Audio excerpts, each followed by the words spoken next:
નમસ્કાર। આમ તો એવું કહેવાય છે કે ચૂંટણી સંભાવનાઓનો ખેલ હોય છે, પણ આ ચૂંટણીમાં જે ઉમેદવારો ઉતારવામાં આવે છે એમાં આંકડાઓનો પણ ઘણો બધો ખેલ હોય છે, કારણ કે જાતિગત સમીકરણ અને બધું જ જોઈ અને પછી ઉમેદવાર કોઈ બેઠક પર ઉતારવામાં આવે છે જ્યાં જેની બહુમતી જે જાતિ ની બહુમતી વધારે હોય ત્યાં એ પ્રકારના ઉમેદવારો ઉતારવામાં આવે છે। મોટા ભાગે દરેક પક્ષ આ જ કરતા હોય છે। ભારતીય જનતા પાર્ટી પોતાના ઉમેદવાર ઉતારે ત્યારે બધી જ બાજુના સમીકરણો સેટ કરીને ત્યાં ઉમેદવાર ઉતારવામાં આવે છે। આજે વાત કરવી છે સાબરકાંઠા લોકસભા બેઠકની, કારણ કે સાબરકાંઠા લોકસભા બેઠક એ ભારતીય જનતા પાર્ટી માટે આ વખતે ઘણી ટફ બેઠક રહેવાની છે, કારણ કે ત્યાં અંદરો અંદર વિખવાદ અને જે નારાજગી છે એની પણ અસર થવાની છે। અને આંકડાઓ પર નજર કરીએ તો આપણને ખ્યાલ આવે કે જે ક્ષત્રિય આંદોલન છે એ પણ ત્યાં નિર્ણાયક રહેવાનો છે।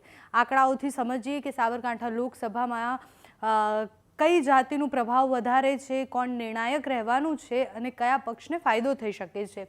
સૌથી પહેલાં સાબરકાંઠા જે લોકસભા છે એમાં ક્ષત્રિય ઠાકોરના જે વોટ છે એ 5.81 લાખ છે, એટલે સૌથી વધારે જે વોટ બેંક કહેવાય એ સૌથી વધારે ક્ષત્રિય ઠાકોરની છે। અને ત્યાં જે ક્ષત્રિય આંદોલન છે, અત્યારે જે આંદોલન ચાલી રહ્યું છે, પાર્ટ 2 પર આવી ગયું છે આંદોલન, એની અસર ત્યાં જો થાય છે અને જો ત્યાંના ક્ષત્રિયો કોંગ્રેસ પ્રો વોટિંગ કરે છે, એટલે કોંગ્રેસ તરફી વોટિંગ કરે છે, જે 70-80% વોટિંગ થતું હોય છે એ જે કોંગ્રેસ તરફ જાય એમાંથી અડધું પણ, તો ભાજપને ઘણું નુકસાન ત્યાં થઈ શકે છે અને આ જે વોટ બેંક છે એ નિર્ણાયક પણ ત્યાં હોઈ શકે છે। આદિવાસી વોટ બેંક પણ ઘણી મોટી છે, 3.6 લાખ જેટલા વોટ ત્યાં છે। તુષાર ચૌધરીને આ સમીકરણથી જ ત્યાં કોંગ્રેસે ઉતાર્યા છે, તુષાર ચૌધરીને ઉતારવામાં આવ્યા છે, તો 3.6 લાખ જેટલા આદિવાસી વોટ છે, એમાંથી મોટાભાગના લોકો કોંગ્રેસ તરફ મતદાન કરે તો કોંગ્રેસને આ બેઠક પર ક્ષત્રિય અને આદિવાસીના જે વોટ મળે છે એના કારણે ભાજપને ત્યાં ઘણું નુકસાન થઈ શકે છે। ભાજપે સૌથી પહેલાં ભીખાજી ઠાકોરને ત્યાં ઉતાર્યા હતા। ભીખાજી ઠાકોરને ઉતાર્યા એના 1-2 દિવસ પછી જ ત્યાં વિવાદ શરૂ થઈ ગયો હતો। વિવાદ કયો હતો તો ભીખાજી ઠાકોરની પણ ડામોર છે સરનેમ પર વિવાદ શરૂ થયો, આદિવાસી છે એવી વાત કરવામાં આવી અને ત્યારબાદ ભીખાજીએ એક પોસ્ટ મૂકી કે હું ચૂંટણી લડવા નથી માંગતો। વડોદરામાં પણ કંઈક એવું જ ચિત્ર હતું। ભીખાજી જ્યારે ચૂંટણી લડવાની ના પાડી ભીખાજીએ, તો શોભનાબેનને ત્યાં ફરીથી ઉતારવામાં આવ્યા, એટલે ભાજપે ઉમેદવાર બદલ્યા।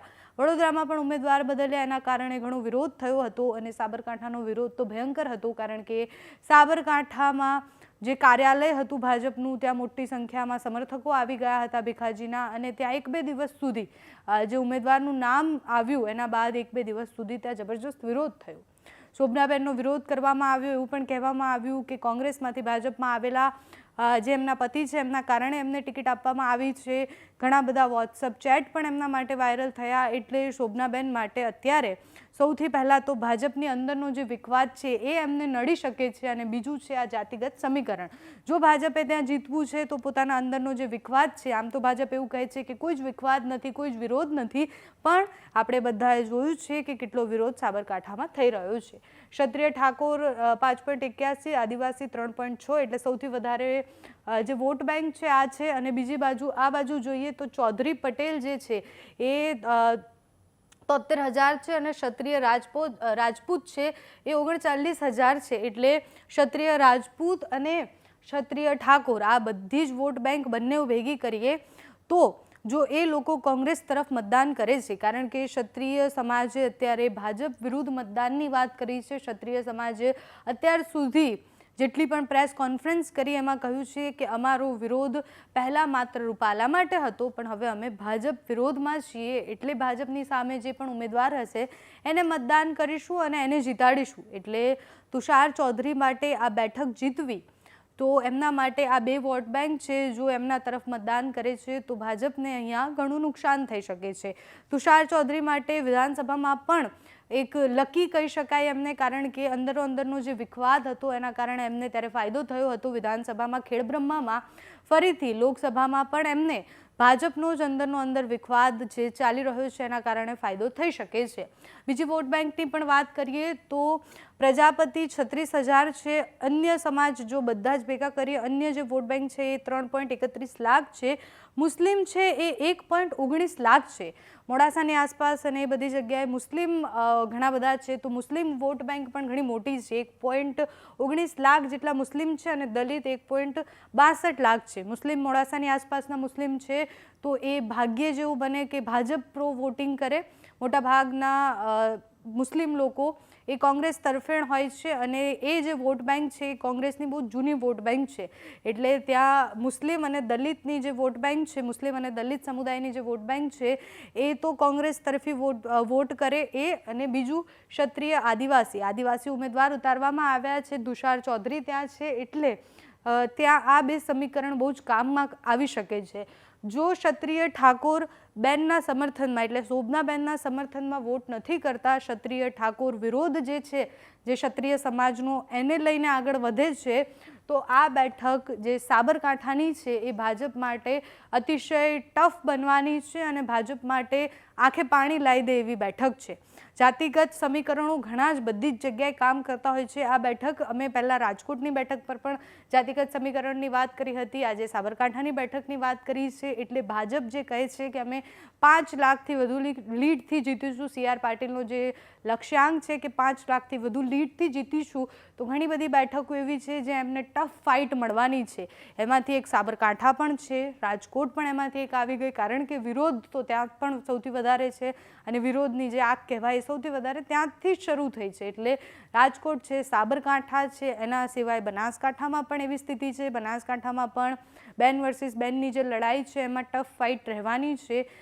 ભરૂચની બેઠક પણ એક એવી ગણાય છે કે જ્યાં ટફ ફાઇટ રહેવાની છે, કારણ કે ત્યાં ચૈતર વસાવા વર્સિસ મનસુખ વસાવા છે અને સાથે સાથે બીજા જે છે બીજા પક્ષ છે જેમ કે બાપ છે કે એ બધા છે એના પણ ઉમેદવારો છે. એટલે ત્યાં આદિવાસી જે વોટ બેંક છે, જે મુખ્ય વોટ બેંક બનાય છે, ત્યાં જે મુસ્લિમ વોટ બેંક છે જે મુખ્ય વોટ બેંક બનાય છે, એના પણ વોટ ડિવાઈડ થવાના છે. અહીંયા પણ સ્થિતિ સાબરકાંઠામાં એવી જ થવાની છે. સાબરકાંઠામાં પણ ક્ષત્રિય ઠાકોરના વોટ ડિવાઈડ થાય છે અને જો કોંગ્રેસ તરફ એ લોકો મતદાન કરે છે તો આ બેઠક પર ભાજપને આંખે પાણી આવી જવાનું છે. ભાજપને હંફાવી દે એવી આ સીટ છે. સાબરકાંઠા જીતવું 5 લાખથી વધુ લીડ માટે એ હવે ભાજપ માટે અઘરું થઈ ગયું છે, કારણ કે આ બધા જ સમીકરણો છે. જ્યારે ઉમેદવાર ઉતારવામાં આવ્યા ત્યારે આ બધા જ સમીકરણોને ધ્યાન રાખવામાં આવ્યું હશે.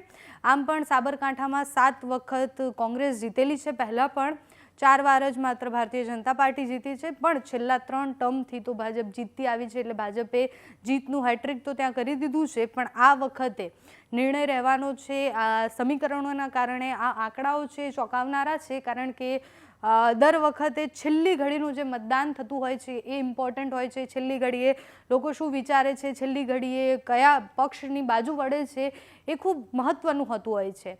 પ્રધાનમંત્રી હજુ પ્રવાસ પર નથી આવ્યા. ગુજરાતના પ્રવાસ પર પ્રધાનમંત્રી આવે એના પછી પણ ઘણું બધું બદલાઈ શકે છે. ક્ષત્રિય સમાજનું આંદોલન જે ચાલી રહ્યું છે એ આંદોલન જે ક્ષત્રિય સમાજ કહે છે કે 26 બેઠક પર અમે ભાજપને હરાવવાનો પ્રયાસ કરીશું, ભાજપ હારે એવા પ્રયત્ન કરીશું. એટલે એ 26 બેઠકોમાંથી સાબરકાંઠા બેઠકમાં પણ ક્ષત્રિય સમાજનું વર્ચસ્વ વધારે છે. એટલે આ બેઠક પર પણ તુષાર ચૌધરી જો કોંગ્રેસ અહીંયા દમથી લડે અને કોંગ્રેસ બધા જ પ્રયત્ન કરે જીતવાના, અને ભારતીય જનતા પાર્ટીને જે આ સમીકરણો છે એ ડેમેજ કંટ્રોલ ન કરી શકે, કારણ કે શોભનાબેનને ઉતારી તો દેવામાં આવ્યા છે મેદાને, પણ શોભનાબેન માટે અંદરો અંદરની જે નારાજગી છે ભાજપની જ, તો એ નારાજગી નડી શકે છે અને ક્ષત્રિય આંદોલન પણ નડી શકે છે. તો હવે સાબરકાંઠાના લોકો કોને પસંદ કરે છે, આમાંથી જે આંકડાઓ છે એ આંકડાઓ કેટલા મેટર કરે છે, કારણ કે છેલ્લી ઘડીએ મતદાન બદલાઈ પણ જતું હોય છે, મતદારોના વિચારો પણ બદલાઈ જતા હોય છે. તો આ આંકડાઓ કેટલા કારગર સાબિત થાય છે, કોના માટે ફાયદો કોના માટે નુકસાન લઈને આવે છે, એ જોવાનું રહ્યું.